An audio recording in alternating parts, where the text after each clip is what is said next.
What is up, guys? Welcome back to another video. In today's video, man, we're going over some builds here on Delta Force that I want to go over here. We're going over some of the assault rifle builds that I'm running, and some of these are work in progress. Actually, all of these are technically work in progress, so expect these guns to change going forward. I would like to mention I was planning on uploading a big portion of these to the COD Community app, which has added Delta Force as well as Battlefield 6 to the list of games you can make builds for.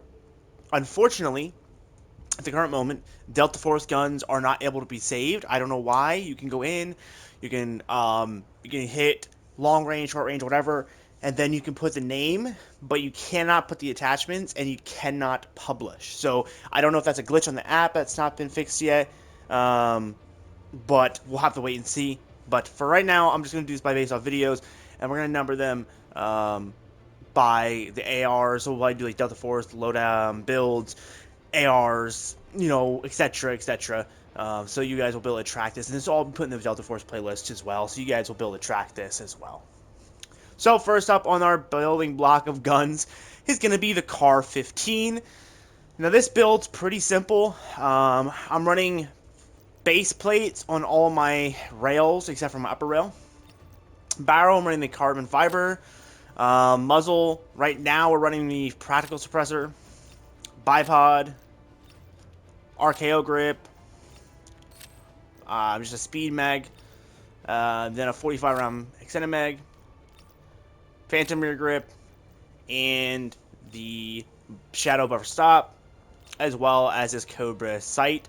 I like the Cobra sight. It is a red dot, but I think the Cobra just fits really well on this gun overall. And for the purpose of these first couple of months, I'm probably not going to be messing with these calibrations, but these will be being used in the full builds when they're fully complete and I have like builds locked down. We'll be messing with these. So for this purpose of this video, don't worry about the calibrations. To calibrate, that'll be something I'll go over in future videos. So next up is the AK-74U. This is probably the most comfortable build I have, probably the closest to being finished build that I have for any guns in the game. Just because it's one of the guns I had maxed out the second I downloaded the game, and I've just been using it a lot, so just be prepared for that. I'm running the hand grip. For suppressor, running Whisper. For underguard, we're just running the regular underbarrel grip thing.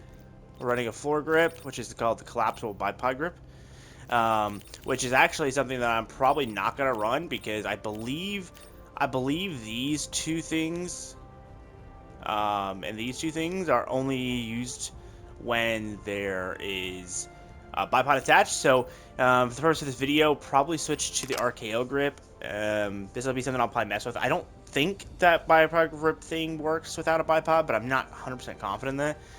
With a speed loader, you can pick any of them. They're all the same from my understanding. They're literally all the exact same, just different colors. Running the 45 rounder for the 74.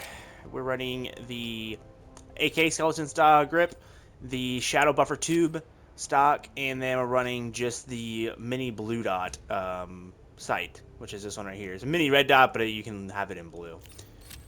And this is the AK build that I'm running right now. I have no charger handle currently in it, and there's no railings or anything to put on it, so this is what I'm currently running for the AK-74U.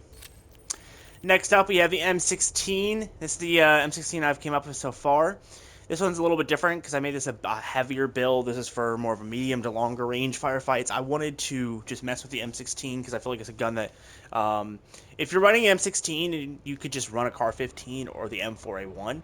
They're basically the same thing, and they're better, and they're full autos. But this one's a little more of a, I made this more into like a DMR than it is anything else. So right now we're running a bunch of these rail mods. Barrel, we're running the carbon fiber.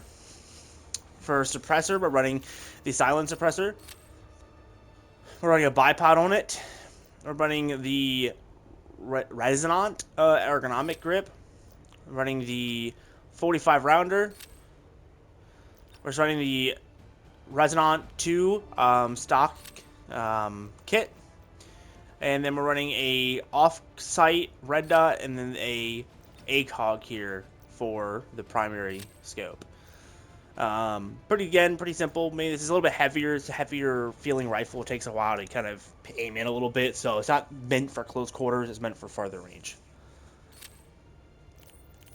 Next up, we have the QBZ, which is a gun I haven't really used all that much.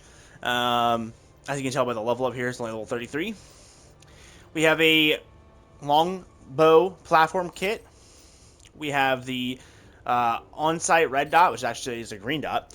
We're running the QBZ 95 tactical barrel. We're running the practical suppressor.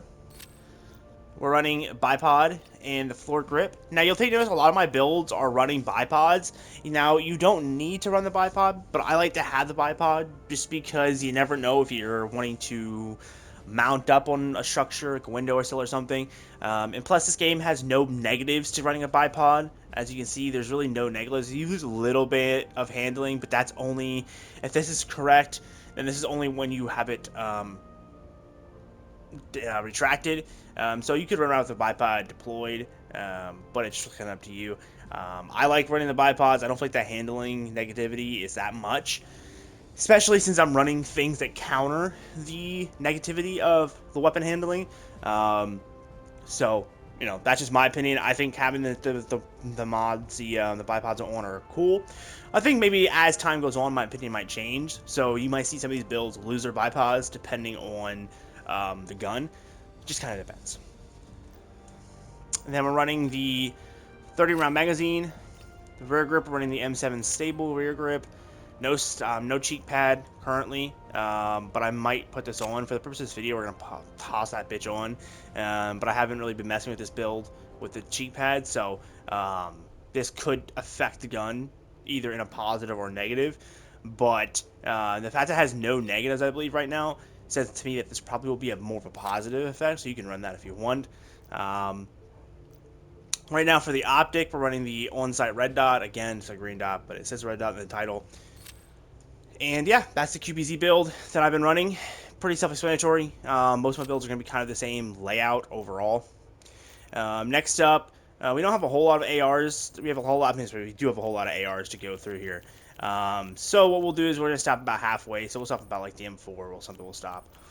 So next up we have is the PTR 32. This is a gun that I just recently started using just because of the blueprint that I got for it, or the skin I should say. So I haven't really had a chance to actually mess with it. So this is kind of definitely a huge work in progress build for this gun as well. And this we're running the G3 Enhanced barrel. Muzzle, we're running the Blazing Fire Suppressor. For the floor grip, we're running the RKO. Speed mag, we're running a 30-round magazine. And then we're running the PSG-1 rear grip. And then we're running the red dot again as well. Pretty simple. Next up, we have the Tidal Wave. Tidal Wave is the SG552. The weapon itself, but the variant, the camo I'm using is the Tidal Wave. Then we're running the mini red dot sight. We're running the practical suppressor. I don't believe I have any barrels unlocked. Yeah, I don't have the barrel unlocked. We'll probably be running this barrel though when we get it. We have practical vertical foregrip. We have the speed mag thing, and then we have the 30 rounder. We have a rear grip, which is going to be the heavy AR heavy tower grip.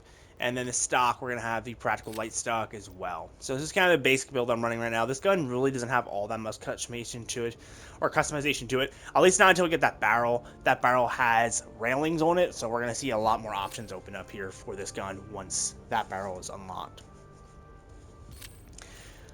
Next up, we have the AK-12, which has been my personal favorite gun in the game. I just think this gun is just phenomenal. I'm starting to think this gun is just phenomenal. Every video game I play in, because literally every game I play in that has an AK-12 is just so good. So right now we're running the 3 little handguard things. For the barrel, we're running the AK-12 Elite long barrel. For the suppressor, we're running the practical suppressor. And then for the underbarrel, we have the AK bipod as well. Now, quick note about suppressors is each suppressor does affect the gun in different ways, so be advised for that when you're placing suppressors. Make sure that you are paying attention to the negatives and positives.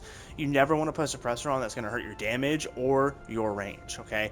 The mobility is whatever. In my personal opinion, I think mobility can be easily fixed by whatever, but You don't want to lose that damage, right? You never want to lose damage on your gun, especially not in this game with the time to kill being so fast. Up next, we have a 45 round Cinemag. We have a grip mount, the balance grip. Rear grip, we have an AK heavy tower grip. Floor grip, we're using the practical vertical floor grip. We're running the 416 light stock. And then we're running the mini red dot sight, but I have a feeling that I'm probably gonna try out this AK sight. I think it just might make the gun look better, so you can mess with kind of both sights that you want to. And then next we have the last gun for this video. Next video we'll go over the AK, the M7, 437, 416, VAL, and the C19. But for the last one for this video, we're gonna go over the M4. And again, this is still a work in progress build. You can see it's only level 34, so it's got a lot of wiggle room that I can make with it. But up next, we have the AR Trench Standard Barrel. For muzzle, we have the Practical Suppressor. Practical Suppressor seems to be the most kind of basic suppressor, so if you're wanting to just run a suppressor to kind of get the idea, it's definitely going to be the option in the long term.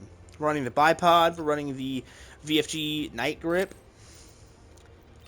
We're running the 5.56 30 rounder, but I'm probably gonna say it might be the option to go with the 45ers, but there's a lot of negatives with that 45, so it's kind of hard to tell yet what the route is for that. We're always running the speed mag. The speed mag thing I'm gonna be running on all my builds. Just helps make your guns a little quicker reloading. Balance grip base for the grip. Rear grip is gonna be AR heavy tower grip. We're running no stock kit yet. We are running the practical light stock for the stock right now. Now this build, I'm running 2 red dots. I don't know. I think this is I was playing mobile and I was messing with, because this is my mobile build. So I think I was messing with the offset optics and all that. But you could honestly get rid of this offset optic and just run this gun with a regular red dot or something if you wanted to. This M4 is really good too, so you could always run like a hammer combined scope or something like that in those lines. It's kind of just up to you. So, yeah, thank you guys so much for watching. I hope these builds help you guys out.